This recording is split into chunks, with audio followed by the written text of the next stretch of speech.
کہ جب ہم یہ کہتے ہیں نا، میرا ایک بیان ابھی آیا ہے 73 فرقوں والا، وہ کر کے بس میں شیطان پہ پھر سیدھا شیطان کی طرف آتا ہوں. میرا بیان ابھی ایک آیا ہے، ایک پوڈ کاسٹ میں نے انٹرویو دیا ہے کہ اس امت میں 73 فرقے ہوں گے. تو جو لوگ کہتے ہیں فرقہ سارے فرقے غلط ہیں، تو حدیث میں آتا ہے کہ 72 فرقے جہنم میں اور ایک جنت میں. تو میں نے یہ کہا کہ وہ ایک بھی تو فرقہ ہی ہوگا نا.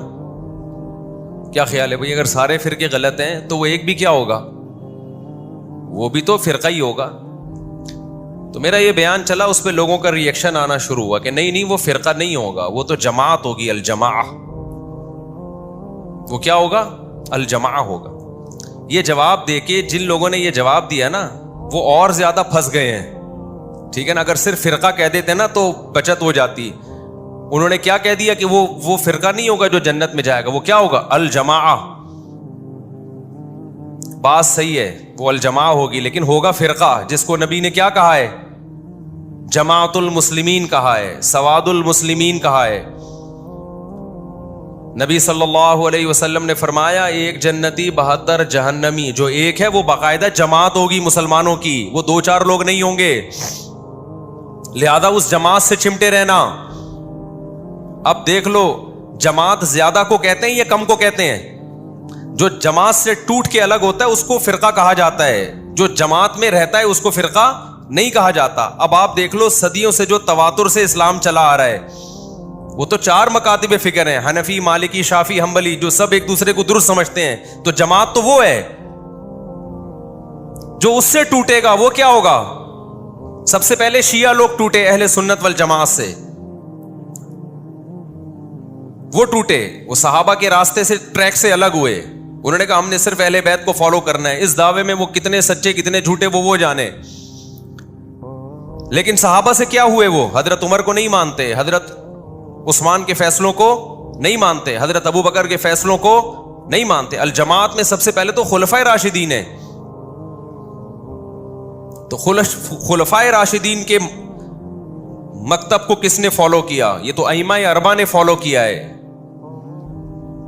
تو جو اس جماعت سے ٹوٹ کے الگ ہوگا، جو میجورٹی مسلمانوں کی، جمہور امت کی چلی آ رہی ہے، وہ فرقہ کہلائے گا. جو اس سے چمٹا رہے گا وہ فرقہ نہیں کہلائے گا.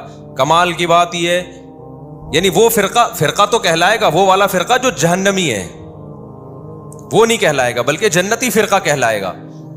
دیکھو نبی نے فرمایا نا، امت 73 ستفترق امتی، 73 حصوں میں بٹے گی. تو بٹے گی تو 72 حصے اور ایک جو ہے وہ بھی تو حصہ ہی ہوگا نا. اس کو حصہ کہیں، فرقہ کہیں، لیکن اس کے جنتی ہونے کی ایک علامت ہی ہوگی، وہ جماعت ہوگا. وہ کیا ہوگا؟ وہ بہت بڑی تعداد میں لوگ ہوں گے، اور یہ سارے دائیں بائیں نکلنے والے یہ ٹوٹے ہوئے لوگ ہوں گے. کمال کی بات ہے، جو اسکالرز ٹوٹے ہوئے ہیں امت کی میجورٹی سے، وہ اپنے آپ کو الجماع کہہ رہے ہیں، اور جن سے ٹوٹے ہیں ان کو جہنمی کہہ رہے ہیں. آئی بات سمجھ میں؟ کھوپڑی شریف میں ایک اور آسان مثال دوں گا، پھر بہت اچھی طرح آئے گی، لیکن پہلے یہ تھوڑا مشکل والی سمجھ لیں آپ، کیونکہ کچھ لوگوں کا مینٹل لیول اچھا بھی ہوتا ہے، وہ سمجھ بھی جاتے ہیں. مشکل مثالیں بھی، مشکل یہ بھی نہیں ہے، ٹھیک ہے نا، بہت آسان ہے. تبھی نبی نے صحابہ نے نبی سے پوچھا، جب آخری وقت میں فرقہ واریت پھیل جائے گی، فتنے پھیلے گی، ہم کیا کریں؟ آپ نے فرمایا الزموا جماعت المسلمین، مسلمانوں کی جماعت اور ان کے امام. کوئی امام ہو تو امام کو کیا کرنا ہے؟ لازم پکڑنا ہے، شذوذ نہیں کرنا. شذوذ کا کیا مطلب؟ ٹوٹ کے الگ الگ چیزیں نہیں بنانا. تو الگ الگ تو آپ نے بنائی ہیں، ہم تو صدیوں سے چلے آ رہے ہیں. میرے جو عقیدے ہیں، جو میرے اکابر کے عقیدے ہیں، وہ تو تابعین، تبع تابعین سب سے ملتے ہیں. وہی عقیدے ہیں جو صحابہ کے تھے، وہی عقیدے ہیں جو تابعین کے تھے، وہی عقیدے ہیں جو ائمہ مجتہدین کے. کوئی ایک عقیدہ ہمارا دکھا دو علماء دیوبند کا جو صحابہ تابعین کے خلاف ہو، کوئی ایک بھی آپ نہیں دکھا سکتے. کوئی ایک عمل ہمارا ایسا دکھا دو جو صحابہ کے خلاف ہو. ہماری نماز دکھا دو صحابہ کے خلاف، ہماری زکوٰۃ دکھا دو صحابہ کے خلاف، ہمارا روزہ دکھا دو صحابہ کے خلاف. کوئی بھی چیز نہیں دکھا سکتے آپ. ہاں کچھ عقیدے ایسے ہیں جن کے بارے میں صحابہ خاموش ہیں، نہ ان سے انکار ثابت ہے نہ ان سے اقرار ثابت ہے. تو ان عقیدوں میں ہم کہتے ہیں آپ بھی آزاد ہیں، کوئی بھی عقیدہ رکھ لو، کیونکہ اس کے بارے میں صحابہ سے ہمیں کچھ ملتا نہیں ہے. اتنی کلیئرٹی ہے یار ہمارے مسلک میں اور جس مکتبہ فکر کو ہم فالو کرتے ہیں. ہاں نام دیوبندی بعد میں پڑا ہے, وجہ اس کی یہ تھی کہ بریلوی بعد میں آئے تھے تو ان سے فرق کرنے کے لیے دیوبندی کیا پڑا, بعد میں نام پڑا. سمجھتے ہو کہ نہیں سمجھتے ہو؟ تو اسی طرح تصوف, فقہ کی اصطلاح ایک, نبی صلی اللہ علیہ وسلم کے دور میں فقہ کا لفظ کسی اور معنی میں استعمال ہوتا تھا. دین کی سمجھ بوجھ کو کیا کہا جاتا تھا؟ فقہ, جو آج کل کے اسکالرز میں نہیں ہے, میجورٹی میں, بہتوں میں ہے بھی, اس کو فقہ کہا جاتا تھا. لیکن بعد میں جو اسلامی قانون ہے, ظاہری اعمال, یہ جائز ہے, یہ ناجائز ہے, نماز میں یہ کرنے سے سجدہ سہو, یہ کرنے سے نمازی باطل, ان مسائل کو کیا کہا جانے لگا؟ فقہی مسائل, فقہ اس کو کہا جانے لگا. تو یہ ٹرم ہے. اب کوئی کہ فقہ کا مطلب نبی کے دور میں اسلامی قانون پر اس کا اطلاق نہیں ہوتا تھا, لہذا میں فقہ کوئی نہیں مانتا, تو یہ جہالت ہوگی کہ نہیں ہوگی؟ ہم کہیں گے اسلامی قوانین تو نبی کے دور میں بھی تھے, وضو کے مسائل بھی تھے, طہارت کے مسائل بھی, غسل کے مسائل بھی, زکوٰۃ کے مسائل بھی تھے, اس کو الگ سے نام نہیں دیا گیا تھا فقہ کا. تو نام بعد میں ایجاد ہوئے, تو ناموں سے کیا ہوتا ہے بھائی؟ سمجھتا ہے کہ نہیں سمجھتا ہے؟ ناموں میں کیا رکھا ہے؟ آپ نے کمپنیوں کا اشتہار دیکھو نا, ملتے جلتے ناموں سے دھوکہ نہ کھائیں. وجہ اس کی ہے کہ نام تو کوئی بھی کسی کا رکھ سکتا ہے. تو اسی طرح یاد رکھو تصوف کا حاصل کیا ہے کہ باطن کی اصلاح کرنا. تو یہ کام نبی کے دور میں تھا, اس کو الگ سے نام نہیں دیا گیا, نام بعد میں رکھا گیا ہے. دیکھو نبی کے دور میں سنت مؤکدہ تھی کہ نہیں تھی؟ صحابہ کچھ سنتوں کو بڑے اہتمام سے پڑھتے تھے اور کچھ سنتوں کو زیادہ اہتمام نہیں کیا کرتے تھے. بعض لوگوں نے سنت مؤکدہ ہی کا انکار کر دیا, یہ بھی جہالت ہے کہ بس 5 نمازیں فرض ہیں, سنت مؤکدہ کی کوئی حیثیت نہیں ہے. ایسے لوگوں سے الزامی دلیل سے بات کیا کریں.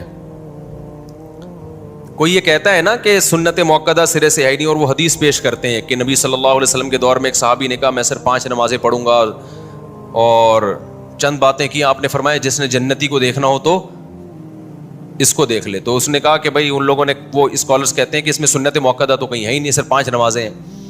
تو ان لوگوں سے ہمارا سوال یہ ہے کہ اگر کوئی فجر کی بھی 2 سنتیں چھوڑ دے ساری زندگی تو کیا کوئی حرج ہے؟ ان صحابی نے تو فجر کی سنتوں کا بھی ذکر نہیں کیا. اگر کوئی ساری زندگی وطر نہ پڑھے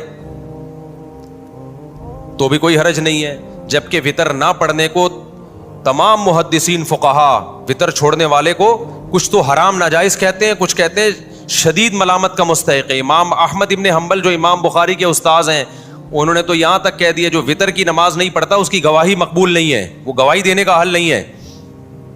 کیوں؟ انہوں نے دیکھا حدیثیں ہیں من لم یوتر لیس منا, جو وطر نہیں پڑھتا ہم میں سے نہیں ہے.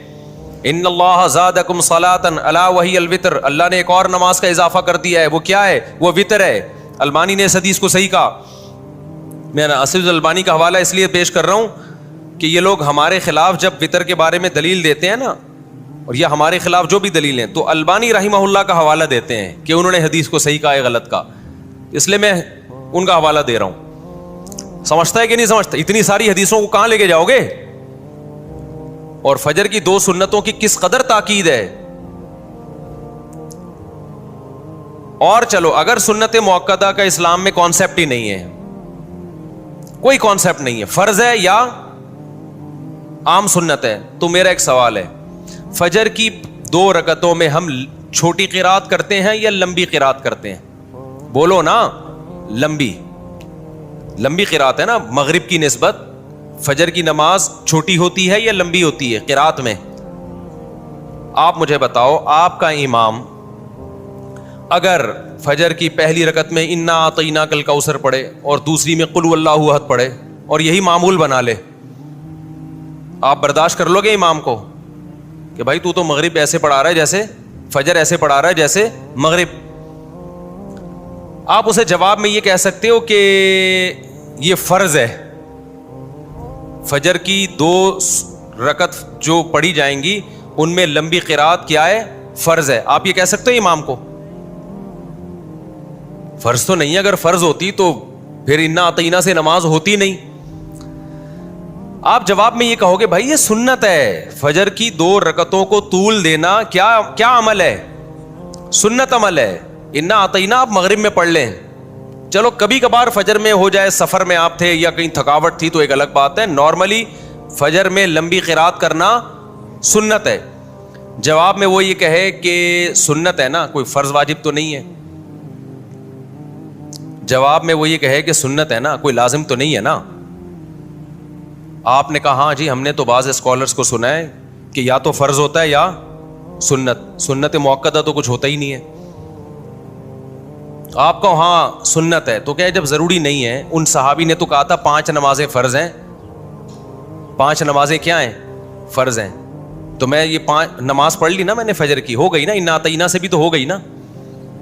آپ جواب میں کہو گے بھائی عام سنتوں کی طرح نہیں ہے فجر کی 2 رکعتوں کو طول دینا، یہ سنت مؤکدہ ہے. نبی نے ہمیشہ فجر کی 2 رکعتیں لمبی پڑھی ہیں. تو بتا دیا کہ فجر پڑھنے کا اوریجنل طریقہ یہی ہے. تو جیسے فجر کی 2 رکعتوں کو طول دینا، لمبا کھینچنا عام سنت نہیں ہے بلکہ سنت مؤکدہ. جو امام یہ کام نہیں کرے گا قابل ملامت ہوگا، اس کو امامت سے نکالا بھی جا سکتا ہے. یار تو روزانہ انا اعطینا سے فجر پڑھا رہا ہے، یہ کیا کر رہا ہے بھائی؟ انا اعطینا پڑھتا ہے، دوسری میں قل اللہ پڑھتا ہے، یہ فجر ہے یا مغرب ہے؟ یہ سمجھ میں نہیں آ رہا کیا کر رہا ہے. وہ کہے کہ فرض واجب تو نہیں ہے نا، اسے کہا جائے گا سنت مؤکدہ ہے. اور جو سنت مؤکدہ کو چھوڑ دیتا ہے وہ قابل ملامت ہوتا ہے اور واجب الاخراج ہوتا ہے. آپ پتلی گلی سے نکلو، ہم کوئی تمیز کا امام لائیں گے جو فجر تمیز سے پڑھائے. تو اسی طرح جیسے نماز کے اندر کی کچھ سنتیں عام سنتیں، کچھ سنتیں مؤکدہ ہیں، ایسے ہی نماز کے باہر کی بھی سنتوں میں کچھ عام ہوتی ہیں، کچھ سنتیں مؤکدہ ہوتی ہیں. تو فجر کی جو 2 فرض ہیں، اب میں ایک اور مثال آپ کو دیتا ہوں. فجر کے 2 فرض امام آ کے پڑھاتا ہے، اس سے پہلے نہ گھر میں سنتیں پڑھتا ہے نہ مسجد میں آ کے پڑھتا ہے. ڈائریکٹ گھر سے آیا مصلی پہ کھڑا ہو گیا نا. آپ نے 1 مہینہ دیکھا یار امام صاحب سنتیں نہیں پڑھتے، آپ نے کہا گھر پہ پڑھتے ہوں گے، زیادہ نیک ہیں یہ، گھر پہ پڑھ کے آتے ہوں گے. آپ نے پوچھ لیا امام صاحب ماشاءاللہ بڑی خوشی ہوئی، آپ فجر کی 2 سنتیں ہمیشہ گھر پہ پڑھتے ہیں ماشاءاللہ. وہ امام نے کہا نہیں میں گھر پہ نہیں پڑھتا، آپ کو غلط فہمی ہوئی ہے. آپ کہیں گے پھر مسجد میں تو نظر نہیں آئے. تم نے کہا میں پڑھتا ہی نہیں ہوں، کیونکہ ہم نے فلاں فلاں فلاں کا بیان سنا ہے، اس میں کہ 5 نمازیں فرض ہیں، سنتیں بولو پڑھ لو، نہیں پڑھو نہیں پڑھو. پوری دنیا میں کہیں بھی چلے جاؤ نا، کوئی بھی ایسے امام کو چھوڑے گا نہیں. کہا جائے گا یہ جو 2 فرض کے ساتھ پچھلی 2 سنتیں ہیں، یہ تمام سنتوں میں سب سے زیادہ مؤکد سنتیں ہیں. تبھی بعض ائمہ کی رائے تو یہ ہے کہ اگر جماعت کھڑی بھی ہو جائے تو آپ مسجد کے باہر 2 سنتیں پڑھ لیں، بشرطے کہ آپ کو جماعت میں شامل ہونے کا یقین ہو. بعض حضرات کی یہ بھی رائے ہے ان کی تاکید کی وجہ سے، اور بعض صحابہ سے ثابت ہے کہ چھوڑتے نہیں تھے کسی قیمت پہ. تو بس چند ایک حدیث یہاں سے ملی، ایک وہاں سے ملی، اٹھا کے پورے کلپ بنا کے لوگ کیا کر رہے ہیں؟ ڈال رہے ہیں. ضلوا واضلوا، حدیث میں جو آتا ہے نا کہ قرب قیامت میں ایسے لوگ ہوں گے جو خود بھی گمراہ ہوں گے اور دوسروں کو بھی گمراہ کریں گے. تو سنت مؤکدہ کا لفظ ہمیں قرآن و سنت میں نہیں ملے گا، یہ ایک ٹرم ہے، لیکن سنت مؤکدہ ملے گی، یہ لفظ نہیں ملے گا. صحابہ کے دور میں یہ اصطلاحات نہیں تھیں.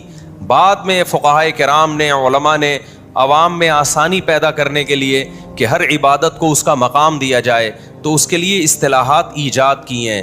نبی کے دور میں تو فرض بھی اس معنی میں نہیں تھا جس میں ہم فرض کہتے ہیں. سنت کو بھی فرض کہا گیا ہے اور فرض کو سنت کہا گیا ہے. نبی نے فرمایا من اعرض عن سنتی فلیس منی، جو میری سنت سے اعراض کرتا ہے وہ مجھ سے نہیں ہے. تو اس سے سنت تھوڑی مراد ہے، اس سے فرض مراد ہے، کیونکہ سنت کا لفظی ترجمہ ہے طریقہ. نبی نے فرمایا جو میرے طریقے سے ہٹے گا وہ مجھ سے نہیں ہے. تو اس میں تو فرض بھی داخل ہے، اس میں سنت مؤکدہ بھی داخل ہے، اس میں واجبات بھی داخل ہیں. لیکن بعد میں یہ جو اصطلاح ہے سنت کی، یہ فرض سے فرق کرنے کے لیے، اب ہم کہتے ہیں یہ فرض ہے یا سنت ہے، آپ کہتے ہیں بھائی سنت ہے، تو اب یہ کسی اور سینس میں استعمال ہو رہا ہے یہ لفظ. سمجھتے ہو کہ نہیں سمجھتے ہو؟